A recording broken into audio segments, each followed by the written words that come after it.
Olá pessoal, essa aula aqui nós vamos tratar um pouco mais especificamente da questão do conteúdo educativo. O conteúdo educativo ele é um dos 5 propósitos de conteúdo que nós temos dentro do marketing de conteúdo, especificamente criado para que nós possamos transmitir para os nossos consumidores, público em geral, informações que sejam de interesse deles próprios, mas especificamente um conteúdo que consiga fazê-lo crescer enquanto pessoa, né? Aí está também o sentido da palavra educativo, né? Esse é um conteúdo muito rico, muito importante a ser produzido pelos profissionais de comunicação, tanto jornalistas como publicitários, e é hoje um dos conteúdos mais caros que existem em termos de cuidado, de zelo, de produção dentro do campo do marketing de conteúdo. Empresas investem muito alto para produzir materiais que fiquem depois à disposição dos seus consumidores para que possam ajudá-los em momentos muito específicos. E aí nós estamos falando de e-books, estamos falando de podcasts, estamos falando de sites, de páginas específicas em portais, estamos falando também até mesmo às vezes de conteúdo impresso físico que acaba ficando depois à disposição das pessoas. Então vamos lá, vamos entender um pouquinho o que é o conteúdo educativo. A gente já falou em outra aula, mas a gente vai acertar agora. O conteúdo educativo, ele nada mais é do que o ato de compartilhar conhecimento. As empresas que praticam esse tipo de conteúdo, eles fazem, na verdade, tentam fazer com que você aprenda alguma coisa. Que você aprenda o que é aquilo que ela tem de conhecimento consolidado e que pode ser compartilhado. Esse verbo é importante nesse processo, que pode ser compartilhado com o público. O ensinamento pode partir não só de uma instituição formal de ensino, né, mas qualquer empresa que tenha um conhecimento específico pode compartilhar também esse conhecimento, pode compartilhar também esse saber, pode compartilhar aquilo que ela sabe com quem precisa. E aí você vai ter um desenvolvimento de um conteúdo que tem um propósito, que tem um sentido muito rico, que é o sentido de educar.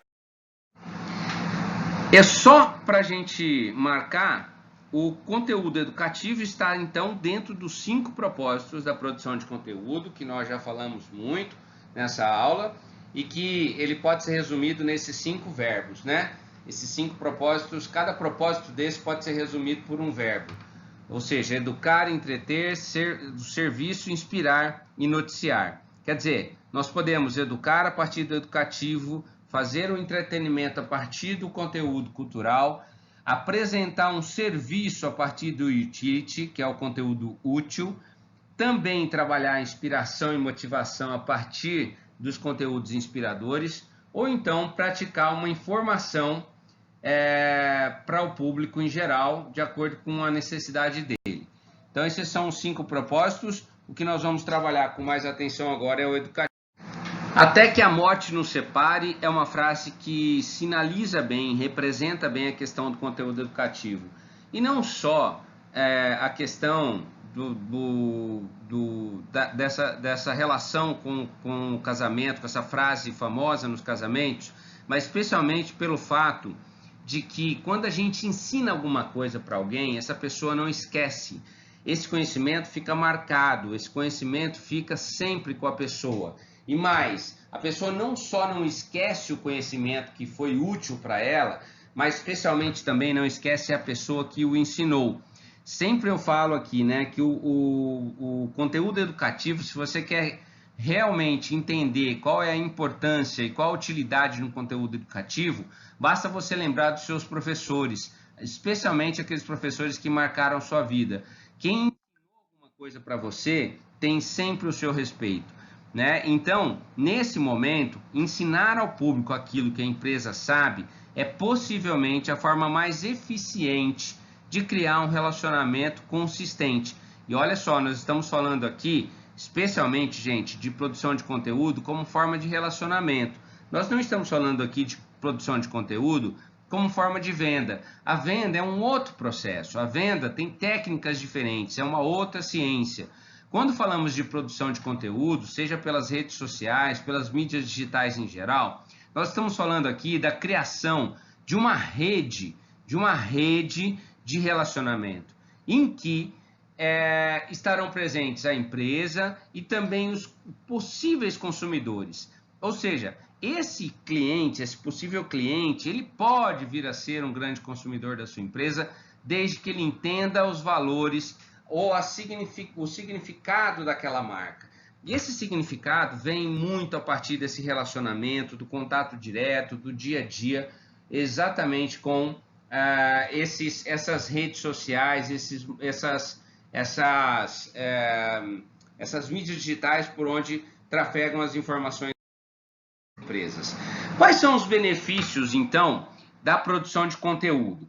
Veja só, o conteúdo educativo ele traz alguns benefícios para as marcas que vão optar por adotá-lo, tá? Primeiro, vai gerar autoridade para a marca, porque somente quem conhece profundamente uma pode ensinar com qualidade. Vai criar também uma conexão com o público, porque uma vez que a empresa aborda temas a respeito daquilo que ela sabe e não daquilo que ela vende, ela consegue explicar para o público que ela não está atrás apenas do dinheiro dele, não está atrás apenas de uma venda simples, como eu falei agora há pouco, está atrás de uma conexão.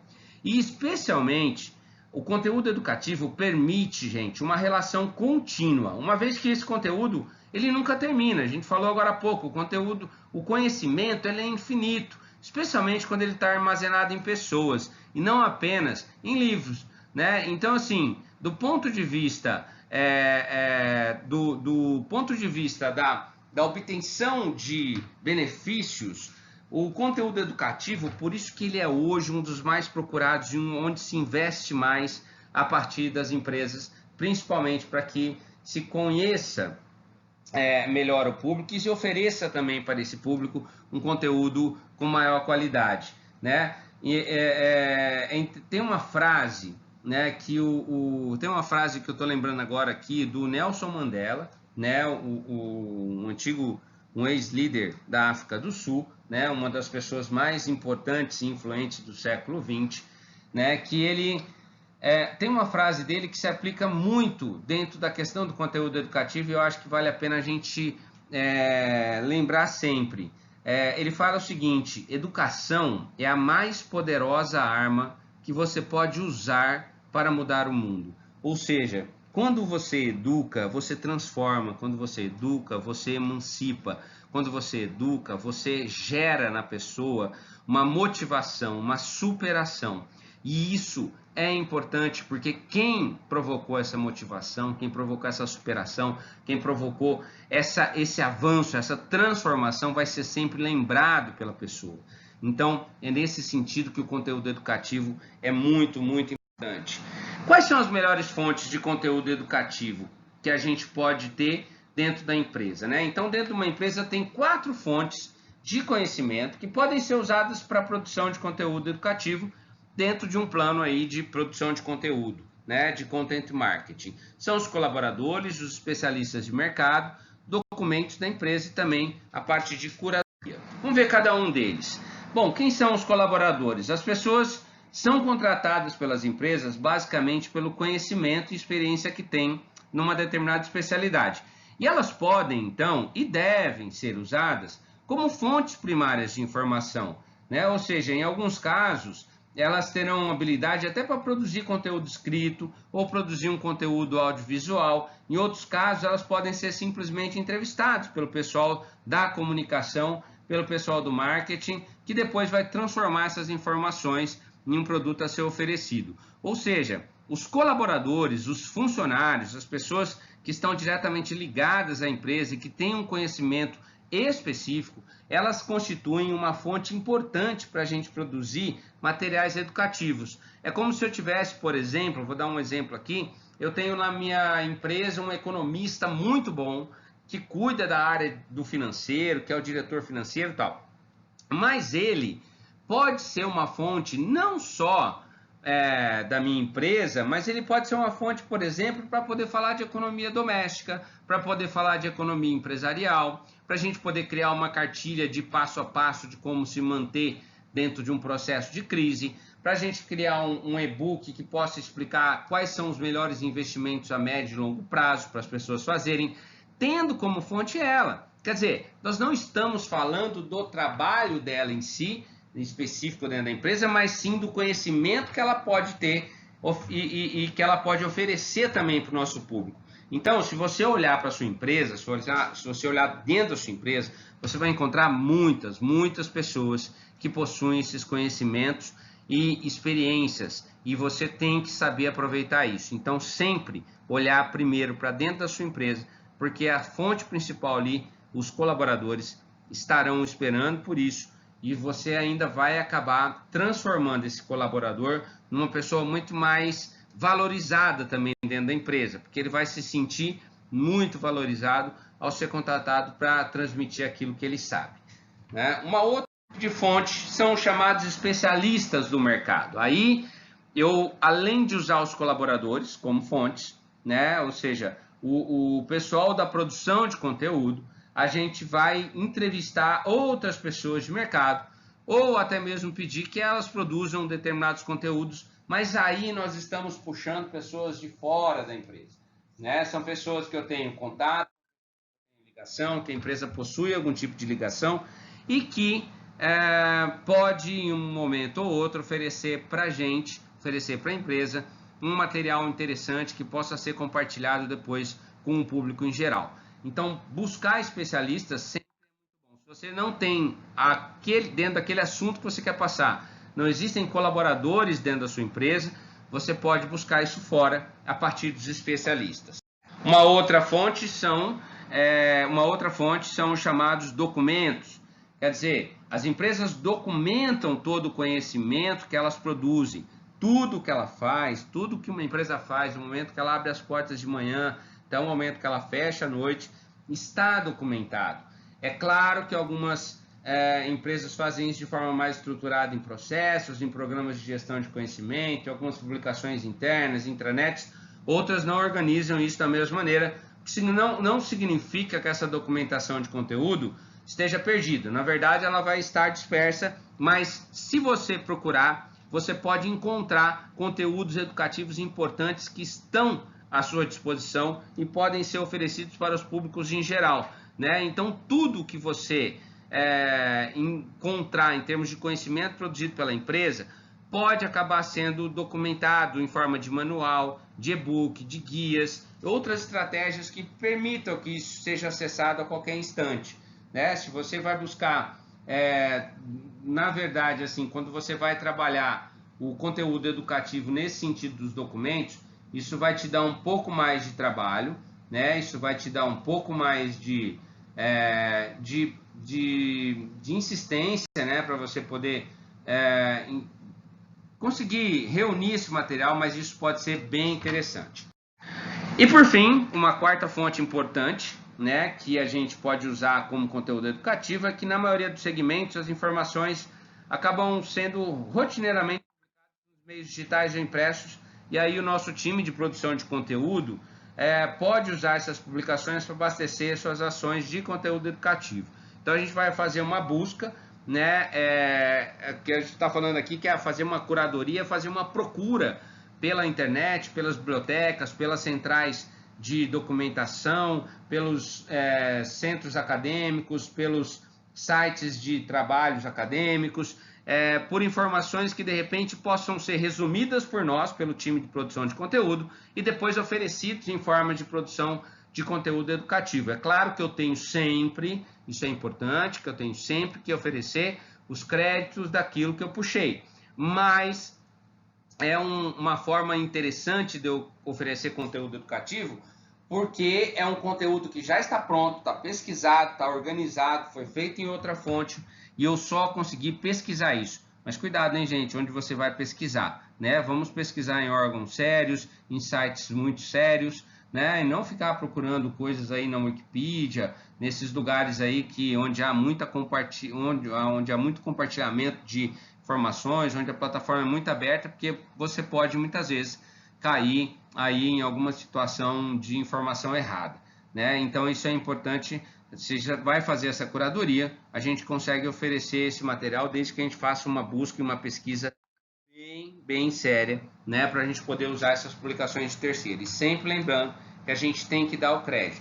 Então, se de repente uma faculdade aí de farmácia solta um documento lá, produz um documento de como ter boas práticas de higiene dentro de casa em relação ao coronavírus, e se ela publicou isso daí no site dela, publicou isso numa revista científica, a gente pode usar isso desde que a gente consiga dar os créditos de autorização necessária para poder usar, beleza?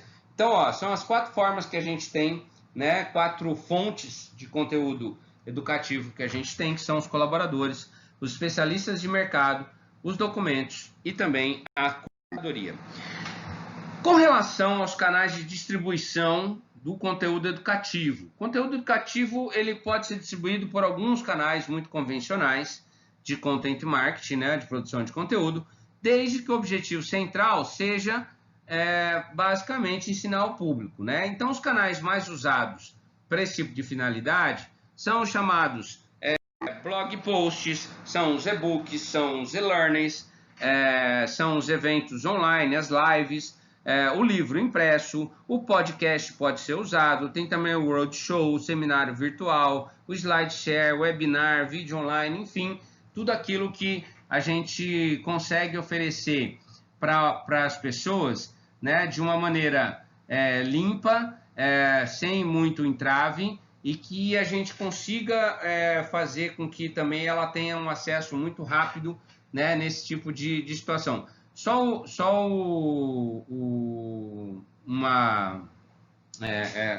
Uma situação aqui que eu falei, roadshow, eles são mini conferências que normalmente são conduzidas por uma única empresa, num formato sim de um evento meio itinerante. Então, normalmente os eventos individuais duram um dia ou menos e são realizados em cidades onde a gente tem uma alta concentração de potenciais clientes, né? Então, a gente vai fazendo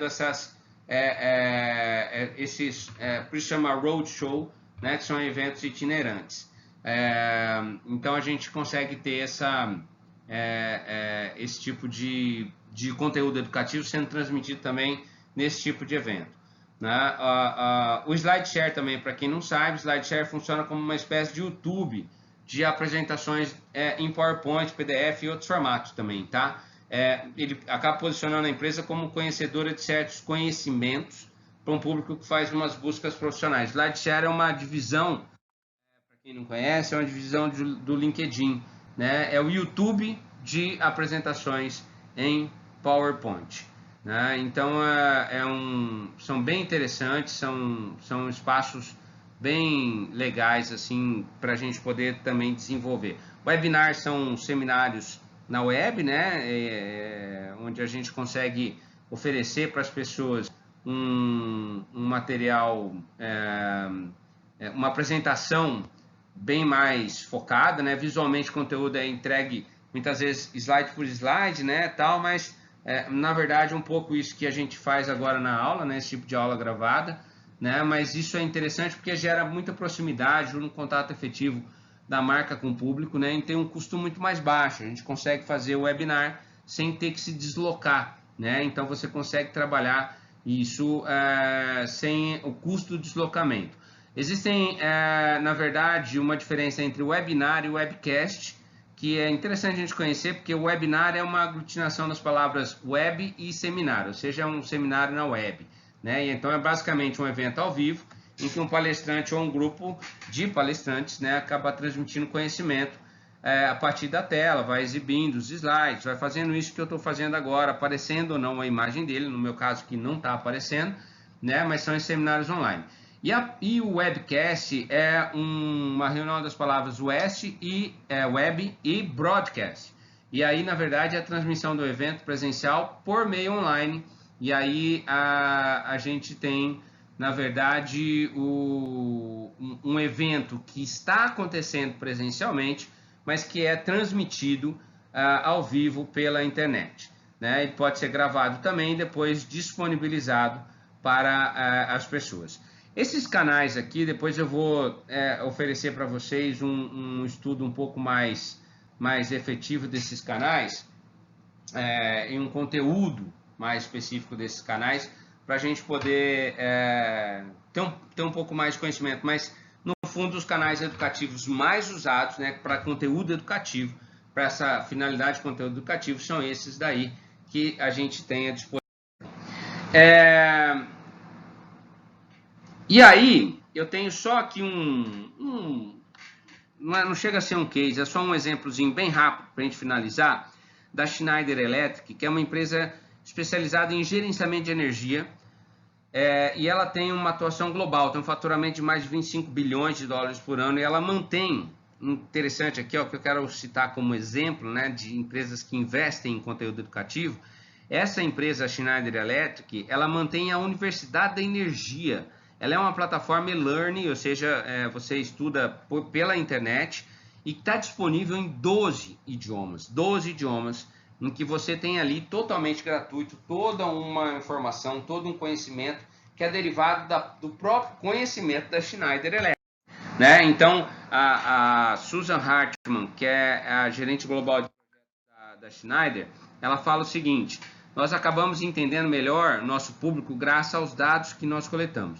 Quando uma pessoa se registra na Universidade de Energia, ela fornece alguns dados e isso nos diferencia de uma plataforma comum de marketing, né? Por ser um sistema de ensino, os dados são mais completos. Então, conseguimos ver a que tipo de curso elas assistem, quais temas gostariam de ver no futuro. E usamos os dados também para entender quem que é o usuário e, em última análise, o que ele está querendo comprar. Olha só como que você chega no consumidor de uma maneira indireta e não só pela venda direta, né? Que é algo que as pessoas estão efetivamente muito indispostas a realizar ultimamente, né? Então, na internet a gente tem que prezar sempre, gente, pelo relacionamento. E conteúdo educativo, para a gente fechar, conteúdo educativo é o conteúdo por excelência na geração desse relacionamento, na interação com esse público. Beleza? É isso aí, essa aula vai estar lá no Aprender para vocês e nós vamos também disponibilizar alguns materiais extras para que vocês possam ter um conhecimento maior a respeito desse tipo de conteúdo, de propósito de conteúdo, que é o propósito de conteúdo educativo. Valeu, gente, muito obrigado, grande abraço!